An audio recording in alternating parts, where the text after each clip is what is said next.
Sambit Patra.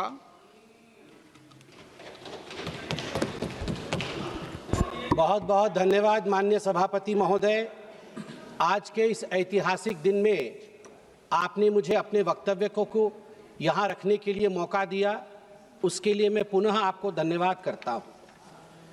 Red corridor से growth corridor तक का यह सफर कोई साधारण सफर नहीं रहा है। नक्सल मुक्त भारत का यह ऐतिहासिक उपलब्धि, यह दो चरित्रों के बीच की लड़ाई है। मैं इसे पॉलिटिकल नहीं बनाता हूं, मगर ये दो चरित्र इसे समझने होंगे। एक चरित्र है स्पष्टता, क्लैरिटी।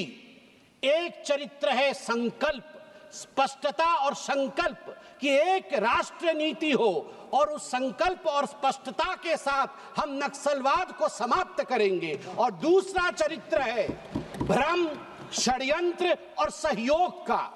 वो चरित्र है the character of confusion, conspiracy and collaboration. ये कॉन्स्पिरेसी, कोलैबोरेशन और कंफ्यूजन की लड़ाई है। अब मैं एक एक करके इस विषय को आपके समक्ष रखता हूं। The Congress and its coterie, they were confused to the extent, वहां तक वो कंफ्यूज थे जहां कांग्रेस के तत्कालीन प्रधानमंत्री मनमोहन सिंह जी का मानना था कि Naxalism is the deadliest evil in this country. Naxalism से खराब इस देश में कुछ नहीं हो सकता है, घातक और कुछ नहीं हो सकता है। वहीं कांग्रेस का एक बहुत बड़ा दूसरा धड़ा था विच रोमांटिसाइज्ड नक्सलिज्म, जिनका रोमांस था नक्सलिज्म के साथ, विच लव नक्सलिज्म। और उसमें आप याद करिए अरुंधति रॉय जो इनकी बहन है, जिनसे ये आइडियोलॉजी लेते हैं, अरुंधति रॉय ने नक्सलिज्म के लिए एक शब्द का, एक फ्रेज का प्रयोग किया था, गांधीयंस विथ गन। उन्होंने कहा था ये जो नक्सल्स हैं ये गांधी जी के समान है, बस फर्क इतना है कि इनके हाथ में बंदूक है। आप चिंता करके देखिए किस प्रकार की चिंताधारा कांग्रेस पार्टी और उनकी सहयोगियों की थी। अभी थोड़ी देर पहले मैं सुन रहा था और वास्तविकता है, ये विडंबना है कि इसी देश में, भारत देश में कुछ ऐसे क्षेत्र थे जिन्हें लिबरेटेड जोन कहा जाता था, जहां पर लोग भारत के संविधान को अपने जेब में रख के चलते थे। जेब में, आज भी कुछ लोग जेब में रख के चलते हैं। वहां भारत का संविधान नहीं चलता था, वहां भारत की पुलिस और सुरक्षा की कर्मियों के विषय नहीं चलते थे। वो लिबरेटेड जोन थे, जैसे कि दंडकारण्य, जैसे कि पार्श्वनाथ, जैसे कि बूढ़ा पर्वत। आप पूछिए छत्तीसगढ़ के लोगों से, वो आपको बताएंगे ये लिबरेटेड जोन कौन से थे। और केवल लिप सर्विस होता था, उस समय की सरकार द्वारा लिप सर्विस होता था। और ऑपरेशन ग्रीन हंट के नाम पे जो ऑपरेशन शुरू किया गया था, याद करिए भारतवर्ष में किस प्रकार का फेल्योर हुआ था। उसमें 76 सीआरपीएफ जवान, 76 सीआरपीएफ जवान एक ही दिन में शहीद हुए थे छत्तीसगढ़ में, अप्रैल 2010 में। एक ही दिन में। That was the highest ever single day casualty of Indian security, second only to Operation Blue Star। आप चिंता करके देखिए, इस प्रकार की परिस्थिति थी। अनजाने में अगर गलती हो तो क्षम्य है, अगर जानबूझकर, परिस्थितियों को जानबूझकर आपने अनदेखा किया और गलती की तो वो पाप है। कांग्रेस ने पाप किया है, आज मैं वो सिद्ध करने वाला हूं क्यों किया है। यह जो डॉक्यूमेंट मैं लेके आया हूं सभापति महोदय, ये कोई साधारण डॉक्यूमेंट नहीं है। This is a counter affidavit submitted by the Congress party then, that is the UPA government then, in November 2013 to the Supreme Court of India in the case named Kishore Samrit versus Union of India and others। इसमें सुशील कुमार शिंदे जी जो तत्कालीन गृह मंत्री थे, उनके तरफ से यह एफिडेविट दिया गया है। मैं पढ़ता हूं कि कांग्रेस को मालूम सब कुछ था मगर किया कुछ नहीं।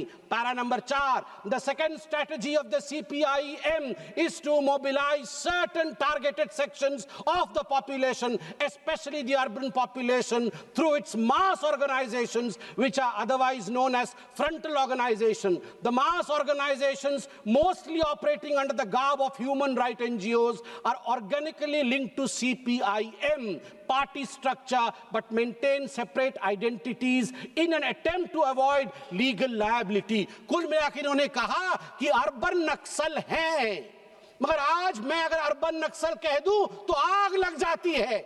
और मैं यहां सिद्ध करके दिखाऊंगा कि ये जानते थे अर्बन नक्सलिज्म क्या है, मगर फिर भी इन्होंने नक्सलिज्म का मेन स्ट्रीमिंग कैसे किया है। नक्सलिज्म के मेन स्ट्रीमिंग में आप याद करिए कि किस प्रकार सोनिया जी जो कांग्रेस की सर्वोच्च नेता हैं, अभी अस्वस्थ है, मैं चाहता हूं कि वो यथाशीघ्र स्वस्थ हो, मगर सोनिया जी की अध्यक्षता में जिस समय वो NAC चलाती थी, NAC और प्लानिंग कमीशन में कौन बैठे थे? नक्सल्स बैठे थे, अर्बन नक्सल्स बैठे थे। मैं उदाहरण दे रहा हूं, मैं उड़ीसा का हूं, सप्तर्षि भाई जो बोल रहे थे वो भी उड़ीसा के हैं। दोनों भाई हम जानते हैं 2011 में उड़ीसा के मलकानगिरी के कलेक्टर R विनील कृष्णन एवं 2 जूनियर इंजीनियर, इनको अगवा कर लिया गया था।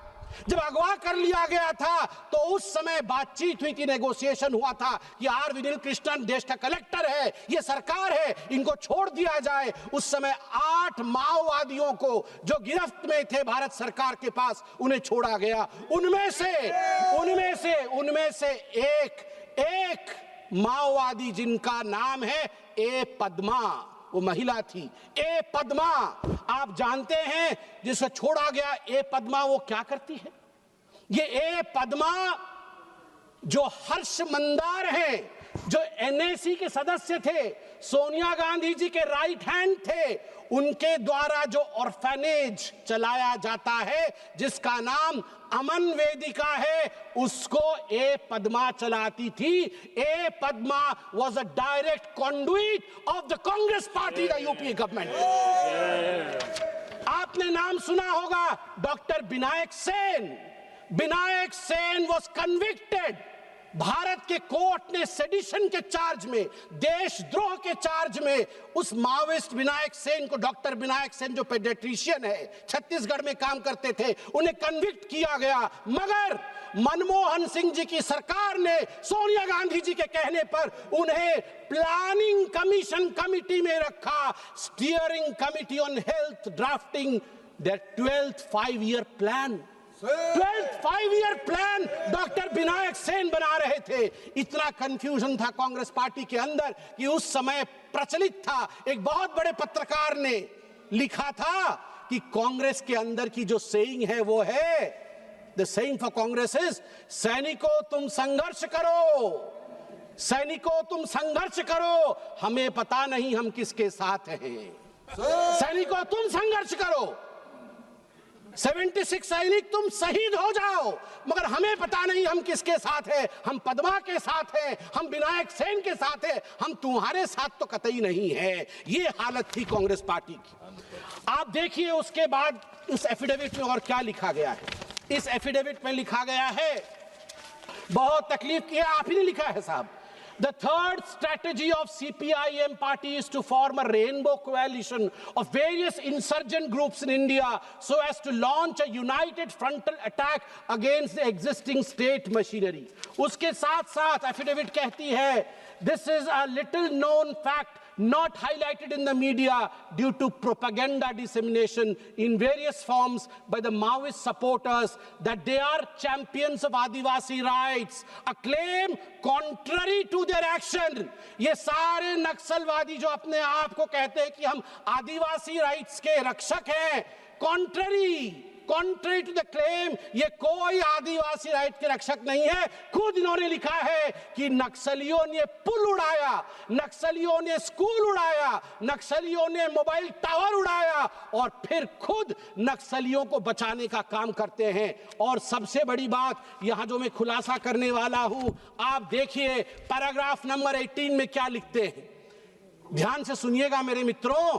पैराग्राफ नंबर 18 सुशील कुमार शिंदे लिखते हैं, it is further submitted, my lord, to the Supreme Court, it is further submitted that the Maoists have managed to entrench themselves in certain parts of the country because there is a security vacuum. There is a security vacuum and development vacuum. Security भी vacuum है, development भी vacuum है in such areas. Once having entrenched themselves, the Maoists have also created a political vacuum. आप बताइए, ये हम बता रहे हैं? आपके सुशील कुमार शिंदे जी ने लिखा है, मैं ऑथेंटिकेट कर दूंगा ऐसे साहब। इन्होंने लिखा है डेवलपमेंटल वैक्यूम, इन्होंने लिखा है सिक्योरिटी वैक्यूम, इसीलिए नक्सलिज्म हो रहा है। आज मैं यहां पर आपको सिक्योरिटी वैक्यूम के बारे में बताने वाला हूं, बहुत बड़ा खुलासा करने वाला हूं, जवाब दीजिएगा साहब। सलमा जुदुम के बारे में किसने नहीं सुना है? 2005 में किसने शुरू किया? महेंद्र कर्मा ने शुरू किया, आपके नेता ने शुरू किया, कांग्रेसी भाई थे हमारे, आज नहीं है हमारे बीच, उनकी आत्मा सुन रही होगी।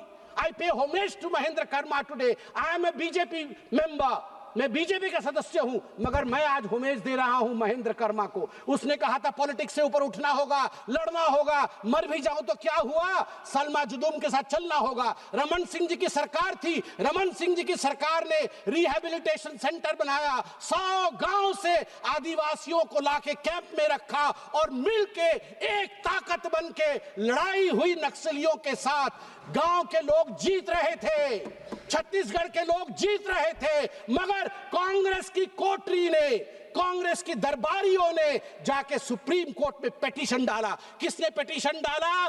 पिटीशन डाला नंदिनी सुंदर ने, उस नंदिनी सुंदर ने जिसके ऊपर मर्डर का केस था। मगर जब इनकी सरकार बनी भूपेश बघेल जी की, मर्डर का केस हटा लिया गया नंदिनी सुंदर के ऊपर से। उस नंदिनी सुंदर ने पिटीशन डाला और उस पर सुनवाई हुई और 2011 में जस्टिस बी सुदर्शन रेड्डी जी के खंडपीठ ने सलमा जुदुम को समाप्त कर दिया।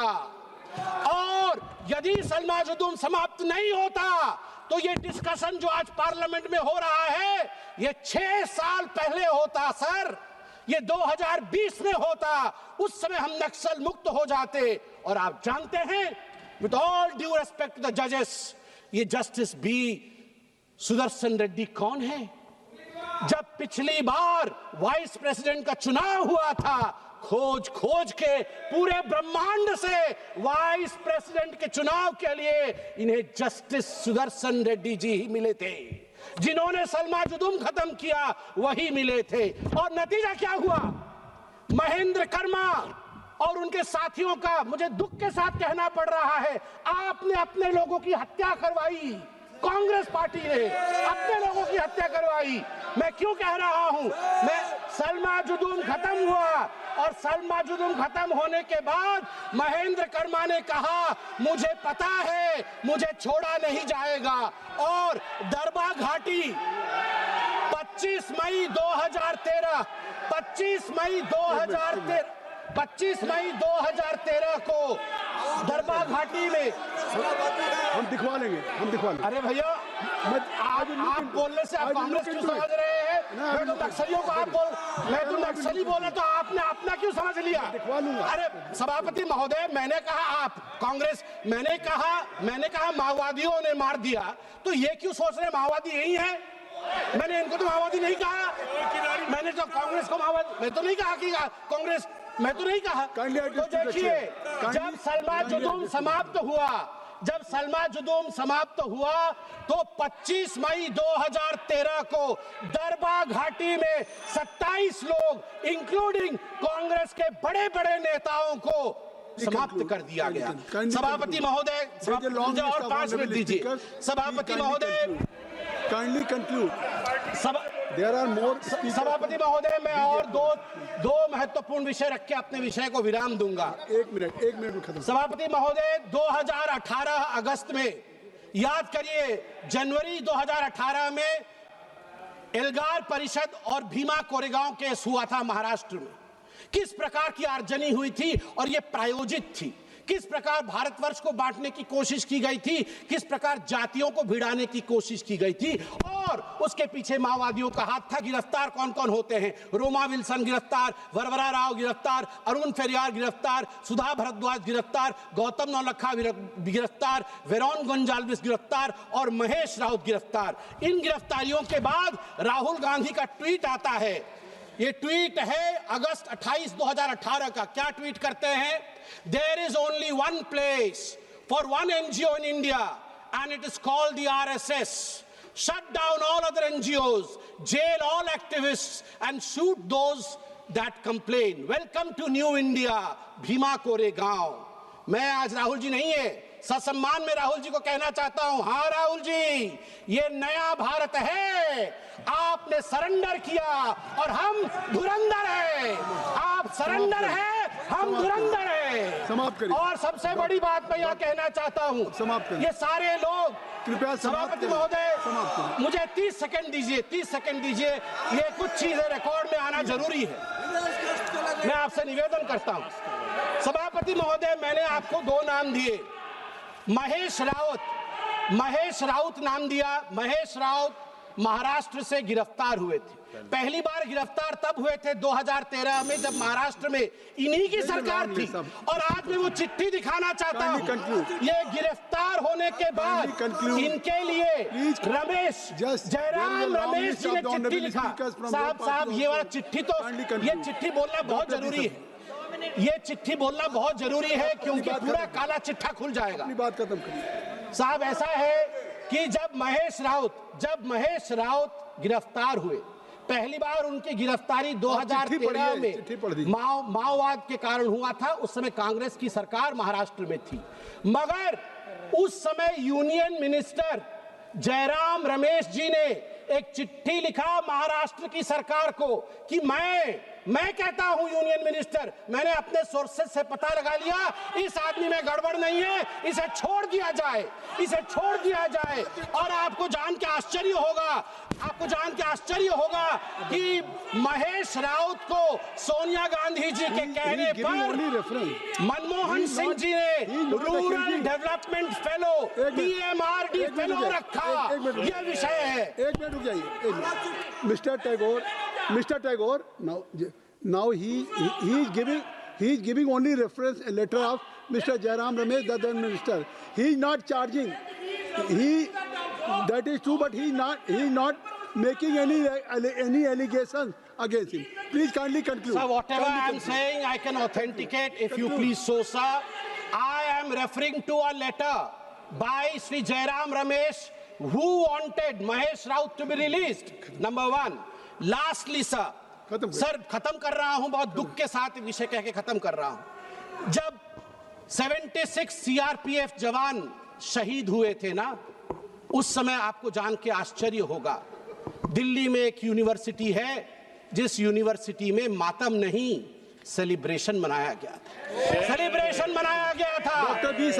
यह है। नहीं सर, जितने ही अर्बन नक्सल है उनको ये कहते हैं तू मेरा बच्चा है, हाँ जा, हम तुम्हें लीगल फैसिलिटी देंगे, किसी भी कीमत पे इन्हें छोड़ना नहीं है। राजनीति हो या क्रिकेट, देश विदेश की ब्रेकिंग हो या आपके मोहल्ले की बड़ी खबर, सब मिलेगा एक ही ऐप में, सबसे तेज और भरोसेमंद। अभी डाउनलोड करें दैनिक भास्कर डिजिटल।